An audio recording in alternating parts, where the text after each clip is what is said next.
ஒரு வழியா காரமடை தேரு, கோணியம்மன் கோயில் தேரு எல்லாமே முடிஞ்சிருச்சுங்க. முடிஞ்சதுக்கு அப்புறம் தான் வீட்ல நான்வெஜ்ன்னு பெருசா எடுக்கல. கருவாடு தான். ஏன்னா அவசரத்துக்கு அதுதான் வாங்கி சமைக்க முடிஞ்சுச்சு. அதுவும் இல்லாம கருவாட்டு குழம்பு வச்சும் கிட்டத்தட்ட 1 மாசத்துக்கு மேல ஆச்சு. அதனால வீட்லயே எப்பயும் போல வறுத்து அரைச்சு வச்சிடலாம்னு ரெடி பண்ணிட்டு இருந்தேன். அது என்னமோ தெரியல 10 நாள் 12 நாள் எல்லாம் ஆயிடுச்சுன்னா அதுக்கு மேல எல்லாம் நான்வெஜ் சாப்பிடாம நம்மளால இருக்கவே முடியறது இல்ல.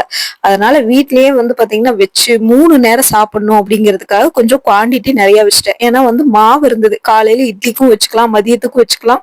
அது மட்டும் இல்ல திருப்பூருக்கு ஷூட்டுக்கு போக வேண்டியதா இருந்தது. அதனால நைட்டு வந்தா கூட ரிலாக்ஸா இட்லியோ தோசையோ ஊத்திக்கலாம் அப்படின்னு சொல்லிட்டு குவாண்டிட்டி அதிகமா வச்சிடலாம் அப்படின்ட்டு. அப்புறம் அண்ணி வீட்டுக்கும் கொடுக்கலாம் அப்படின்னு சொல்லிட்டு கொஞ்சம் எக்ஸ்ட்ராவே பாத்தீங்கன்னா செஞ்சிருந்தேன். சோ கத்திரிக்காய் இருந்தது. 4 கத்திரிக்காய் இருந்தது. அது கூட கத்திரிக்காயும் போட்டு குழம்பு வச்சாச்சு. சூப்பரா டேஸ்டா இருந்தது குழம்பு. அன்னைக்கு ஃபுல்லா காலையில வீடியோ எல்லாம் முடிச்சுட்டு நைட்டு வீட்டுக்கு சுட சுட இட்லி ஊத்தி சாப்பிடும்போது ரொம்ப நல்லா இருந்தது. வீட்லயே நம்ம என்னதான் கடையில சாப்பிட்டாலும் வீட்ல சாப்பிடுற மாதிரி வரவே வராது. அதே மாதிரி நம்மளுக்கு வேலையே செய்யறதுக்கு சோம்பேறித்தனமா இருந்தாலும் நம்மளுக்கு பிடிச்சதா ஏதாவது ஒரு டிஷ் செய்யும் போது எப்படித்தான் ஒரு சுறுசுறுப்பா ஆர்வம் வரும்னு தெரியல.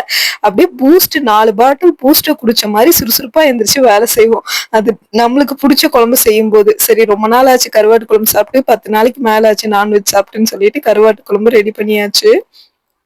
செம டேஸ்ட்ல வந்திருந்ததுங்க. ஆக்சுவலி இது வியாழக்கிழமை எடுத்த வீடியோ. வேற வழியே இல்ல. என்னால கரெக்ட்டா வீடியோ போஸ்ட் பண்ண முடியல. இன்னைக்கு போட்டிருக்கேன்.